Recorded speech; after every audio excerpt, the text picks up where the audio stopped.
Douglas Carswell, welcome to Hardtalk. Hi. Let's start with your defection. It's a big word in politics. You left a party in power to join a party of protest, and you were pilloried by former friends and colleagues for doing it. So you must have had a very big reason. What was it? Well, I gave up on the idea that the Conservative Party was serious about the change that this country needs. I mean, you use the word defection, and defection certainly is a big word. I think it's fair to call it a defection if I hadn't have chosen to resign my seat and face a by-election. I think anyone who's still looking back with any quibbles about that has to recognise the fact that the voters of Clacton decided by a margin of 6-4 that they wanted me back as the Member of Parliament. Yeah, well, I use the word defection because that is certainly the word. In fact, it's one of the kinder words used by your former colleagues. Others called you a traitor. And they were puzzled, many of them who were inclined, they said, to quite like you, because they said, you know, Douglas, even just months before he quit the party, was saying that he supported David Cameron on a core issue, that is, calling a referendum, in-out referendum on Britain's future in the European Union, based on the idea that Cameron would try and renegotiate a better deal for Britain. But they're not serious about it. David Cameron, it's true, gave a speech to Bloomberg famously where he said that he was committed to an in-out referendum, and at the time no one cheered more loudly than I did. But I subsequently discovered, talking to people intimately involved in this strategy, that actually the plan was not to have a referendum to allow Britain to leave, but to have a pretend-a-rendum designed to ensure that the British people voted to stay in. At the time that I resigned my seat and allowed my constituents to have the final say, I explained in great detail about why I thought that David Cameron's Euroscepticism is hollow. It's a smoke and mirrors trick he's playing to try to maintain Britain's membership of the European Union at pretty much any cost. Yeah, but it's not something. I mean, you are obviously frankly questioning the integrity of the Prime Minister, but so many of your former friends who were with you on the Eurosceptic wing of the Conservative Party, people like Daniel Hannan, MEP, a very close friend of yours whom you wrote a book with, I believe, he said, you know, it would be a tragedy if we now don't get a referendum in Britain because UKIP splits the right of centre vote. Dan is a very good friend of mine. I speak to him often. He's a godfather to my daughter, and I'm a godfather to his. And he thinks that you have done something profoundly damaging to the cause of Euroscepticism. On this issue, we happen to disagree, but let me assure you, if I'm elected to the House of Commons as a UKIP MP, if UKIP MPs are elected to the House of Commons, I give you a guarantee we will support the legislation to bring forward a referendum. Voting UKIP is not a hindrance to a EU referendum. It will help ensure we have a referendum. Well, yeah, but obviously the fact is that if you do split the right of centre vote, as it looks as though you will in many constituencies, one likely outcome is that the Labour Party, which is absolutely committed to not having a referendum, will become the governing power in the United Kingdom. You could argue it the other way. You could look at the result in Middleton and Hayward, for example, the very same day as the Clacton by-election result, where David Cameron's candidate ensured that Ed Miliband's candidate became the next MP. You could argue that it is David Cameron who is splitting the Eurosceptic vote in seats where, frankly, there's no chance of the Conservatives ever winning. So, you know, this can be looked at both ways. And also, if I may say, it's a slightly patrician argument when politicians in Westminster say that, you know, pesky UKIP, they're taking our votes. You know, we're not in the 19th century anymore where, you know, political parties can assume that a certain group of people are automatically going to be voting for them. You know, we need choice and competition in Britain. I think in terms of Euroscepticism, the Tory party has talked a lot for 20 years and not delivered. There's a bit of competition in the political space in Britain. What about vanity? Was vanity a factor for you? Because you're now a very big fish in quite a small pond, and you were a pretty small fish in a big pond before. I haven't changed size at all. I don't think anyone can accuse me of doing this for personal vanity. I mean, Philip Davis, another Tory MP who is a deeply Eurosceptic individual, he says that you've turned out not to be a Conservative but an anarchist. So you keep on quoting former Conservative colleagues. Yeah, mates of yours. They were all mates of yours, and they've drawn a different conclusion from yours. Do you think that they're entirely objective observers? I think you've got to ask yourself, what do the voters think in this? And I did the only honourable thing. I chose to resign my seat. I didn't have to. I was the first MP for nearly half a century to voluntarily relinquish my seat and allow the voters to decide. And they decided it was the right thing. So if you've got an argument, go and interview people in Clacton about it. Interesting that one of your big messages throughout your political career at Westminster has been this notion that the democratic system isn't working very well. You were actually a prime mover in an effort to get a recall bill through Parliament so that MPs who weren't performing, weren't serving their constituents well, could be fired by the voters. Yep. You've joined a party where, frankly, the most high-profile elected officials are all in the European Parliament, because there's only 2 of you in the Westminster Parliament. Nigel Farage and many others are in the European Parliament, and their record, if one looks at it, is atrocious in terms of serving their constituents. Well, hang on a second, Stephen. You say that as an employee of the BBC. The voters decided otherwise and gave them more votes than any other party. Oh no, they got elected. The question is, what did they do when they got elected? I mean, look at the figures. Farage, for example, he sat on the Fisheries Committee for 3 years. He attended. Guess how many meetings he attended out of the 42 that he could have attended? I have absolutely no idea. One. He overall has the 10th worst attendance record of all MEPs. I think the easy answer to this, Stephen, is to withdraw from the European Union and not have any MEPs at all. You personally don't sound as if you particularly like UKIP MEPs, but with great respect, you have one vote. It's the voters who decide. The voters in June voted for UKIP in preference to any other party. So, if you think that UKIP MEPs do a bad job, the public begs to differ. No, I'm making it more personal in a way. You've made a strong stand saying that there's something broken with politics, and that politicians are not proving to be very worthy servants of the people they're supposed to represent. Politics in this country has become a club. And I just wonder whether UKIP, whether you feel UKIP's politicians, and I talk about Nigel Farage because he is the leader of the party. I think he's hyper accountable to people. He's standing for election in South Thanet, and he's hyper accountable in a way that no other leader is. Other parties have safe seats, and they parachute their leaders and their leaders' cronies into safe seats. We see this in the Labour Party, we see it in the Conservative Party. UKIP doesn't have safe seats. UKIP has to win over seat by seat, vote by vote, and it is hyper accountable to the electorate. And I think if you were to suggest that somehow UKIP in the European Parliament is not accountable to the voters, you're ignoring the fact that UKIP has come from almost nowhere to winning that election in June, and it's done so by being hyper accountable to voters and giving voters what they want. Let's talk about in a sense, the difference between a European election and a Westminster election, because that's what we're in the run-up to now, in early May. As you say, UKIP performed extremely well in the European elections. Do you believe, with the platform that you have got, and obviously a central plank of it is getting out of the EU, that the party has the same level of appeal in a Westminster election, when most polls show that people put the European issue way down their list of priorities? Clearly, UKIP stands for far more than withdrawal from the EU. I believe that we should leave the European Union in order not to simply allow power to fester in Westminster, but in order to change the way this country is governed. It's not simply a question of home rule, but how we are governed at home. And I think we need far-reaching change in this country. We need localism. We need to disperse power.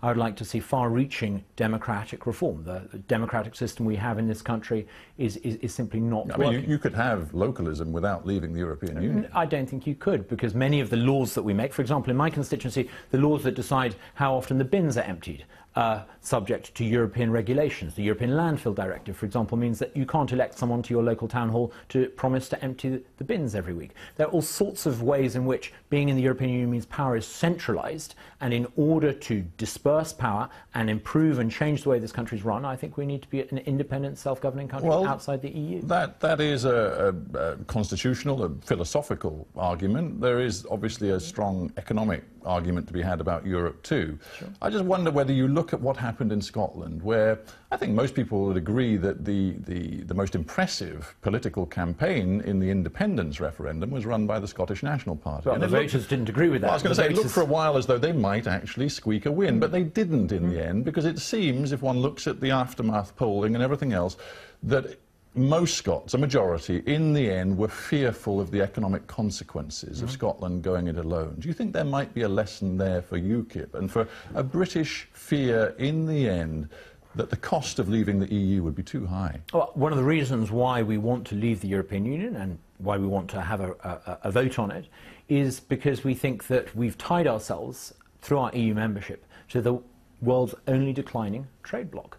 If you look at growth rates around the world is actually doing pretty well. But Europe, because of the European project, because of the euro, because of monetary union, because of the ever greater centralization of power, is sclerotic. It's simply not growing. Well, tens of millions of people in Greece and Spain and You may point to a lack Italy. of growth, but you can also say that it is so dominant in terms of the British economy. I mean, we rely on 90 billion pounds of trade with the EU.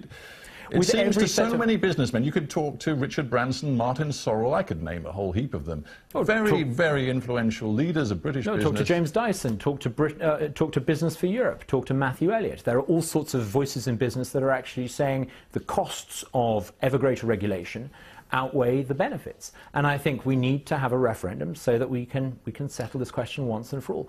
If we were to stay in the European Union, we would be tying ourselves up with a bloc where monetary union is consigning tens of millions of people to a life of debt and poverty. Do you find it frustrating that you believe that has to be the front and centre issue for UKIP and for the country moving forward, whether or not to stay in the European Union? But all the evidence shows that this election, and indeed UKIP's approach to this election, isn't dominated by the Europe issue. It is dominated, if I may say so, by the immigration issue. I'm pleased that you let me respond to this. If you look at my election literature in Clacton and in some of our key seats, you probably won't find Europe in prime position. There are all sorts of other things that UKIP now stands for. In the Clacton by-election, UKIP campaigned for control over our borders.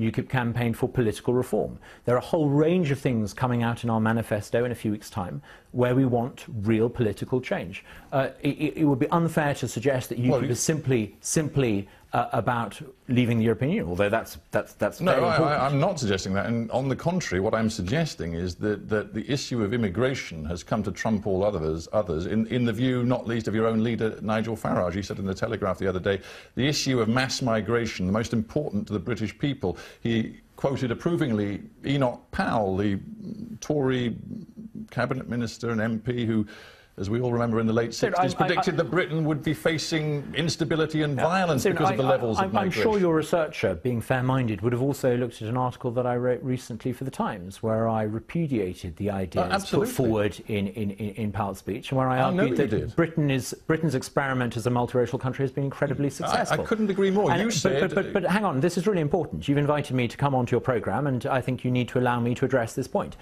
Britain needs to be able to control its borders, because if we had an Australian points-type system, and I think it's entirely reasonable that as a country we should be able to control our borders, if we were able to control our borders, we would be able to create the sort of social cohesion that we desperately need.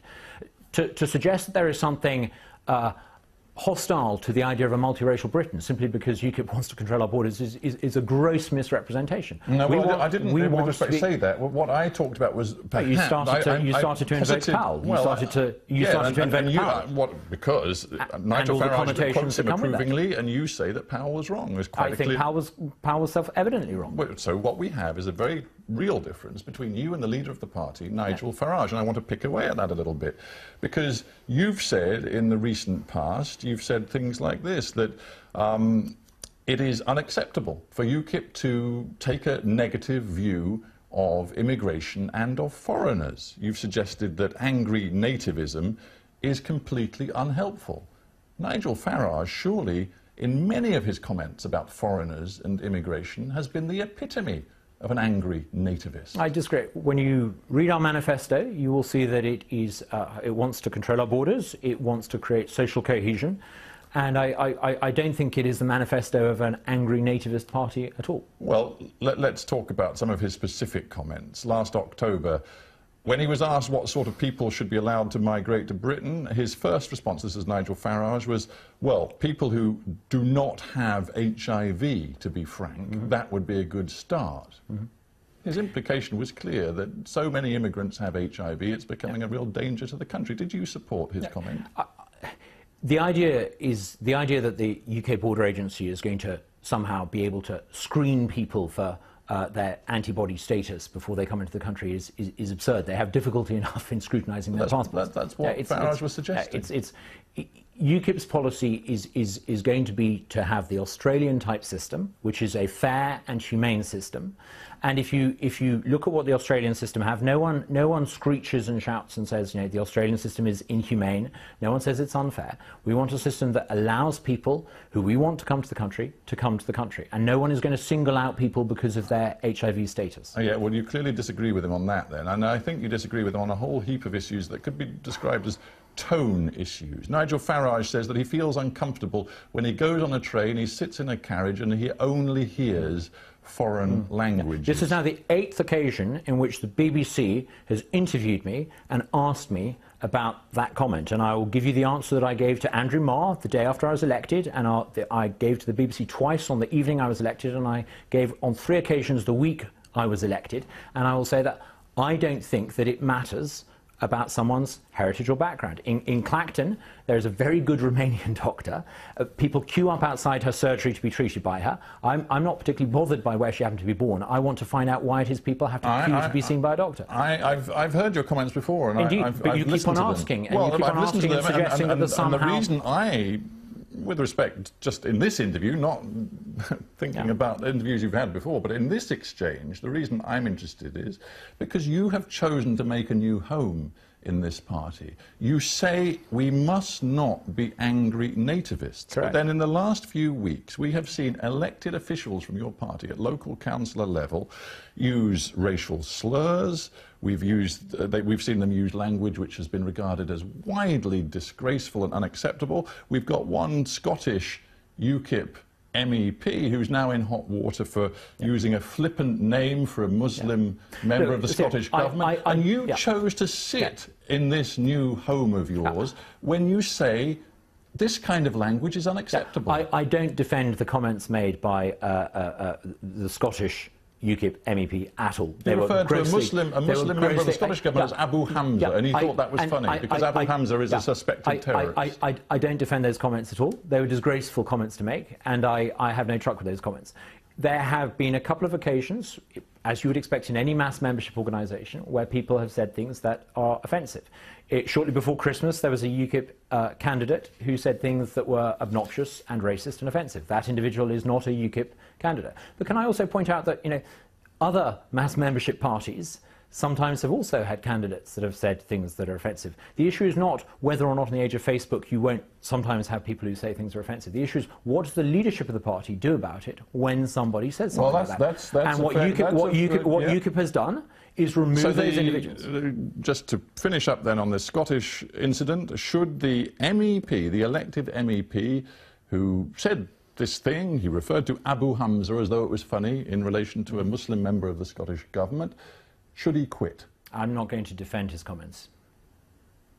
So he should quit? Yeah, would it be unacceptable as a message from your party if he did not? I'm not going to defend his comments. And, I don't run UKIP. I'm not going to defend those comments.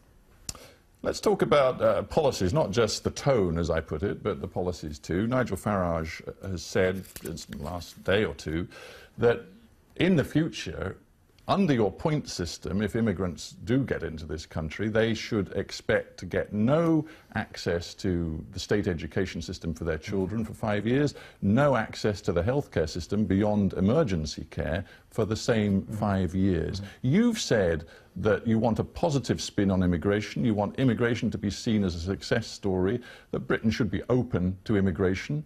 Does that tally with what Nigel Farage is saying? I think it's important. When you look at the detail in the manifesto, the detail, I can't because you haven't. Yeah. When you look at it, it will make it clear you have to be humane. And I personally don't think it's practical politics to say that you can't send your children to any school. There will clearly have to be restrictions on who can access public services. But I think on the issue of education, I think it's reasonable to use public money to make sure that first and second generation Britons become Britain's... Well, if I may say so, yet again you're out of step with Nigel Farage, because he says, quote, I wouldn't foresee people coming into Britain immediately being allowed to bring children in to enter the state system. Let's see what's in the manifesto, shall we? Does it worry you that on issue after issue, you and the leader of your party are singing from a different hymn sheet? I don't accept your, with great respect, I don't accept your analysis. Ever since I was first had these questions put to me by the BBC, I think it's fair to say that Nigel Farage wants a country where we can control our borders, where we can focus on social cohesion, and I'm not entirely sure that your interpretation and analysis of what he said is fair. A final thought then on Mr. Farage and your opinions. He was recently asked by a television interview to Trevor Phillips. He said, and this is a direct quote, "In UKIP land, there would be no law against discrimination on the grounds of nationality." That's something that Mr. Farage has made plain. He thinks British jobs for British workers is something that employers can pursue and that they shouldn't be penalised for it. But, went Trevor Phillips, would there be a law against discrimination on the grounds of race or colour? Nigel Farage's response was no. Do you agree with him? One of the reasons why I think this country has become so much better than it was the year that I was born is because I think race relations are so much better. And one of the reasons for that, I think, is because it's become not just morally unacceptable, but illegal to discriminate against people because of their heritage. That's right. And I think it's important that we make sure that we retain that. And I'm confident that the manifesto will reflect that. So when Nigel Farage says no, you completely disagree with him. You think that the discrimination laws that currently exist must be maintained. There is no basis on which we need to change our race discrimination laws. Well, they're fair, they're part of what makes Britain an inclusive society, and we need to keep them. If I may say so, you have been frank in this interview in your differences with Nigel Farage. Nigel Farage said again just the other day that if he doesn't win his seat that he's fighting in Kent in the south of England, he doesn't see himself leading the party in future. Would you agree with that analysis? Do you think that it's make or break for Nigel Farage? I simply don't know. He has a far better perspective on these things. But you know, it's vitally important for UKIP that we try and win in all the seats where we think we're in with a chance. You know, I'm doing my best in Clacton. I don't want to second guess what the world may look like if I am not elected in Clacton. I wouldn't want to second guess what may happen in Thanet. Lots of politicians don't like to second guess, but voters in the end do like to know pretty much where they stand. I mean, if Nigel Farage loses the seat, and it seems as though he'll retire from politics if he does, you have a somewhat different take on UKIP's future. Would you take on the mantle of leadership of UKIP? No. I will never be the leader of UKIP, and I will never seek to be the leader of UKIP. I simply don't have the patience. There are all sorts of things that I think UKIP needs to do, all sorts of things I can contribute, but being leader of UKIP is not one of them. It would be bad for UKIP, it would be bad for me, it would be bad for my family. If I may say so, that is one of the clearest political answers I've heard for a long time. I hope my other answers were equally clear. Douglas Carswell, thank you very much for being on Hardtalk. Thanks.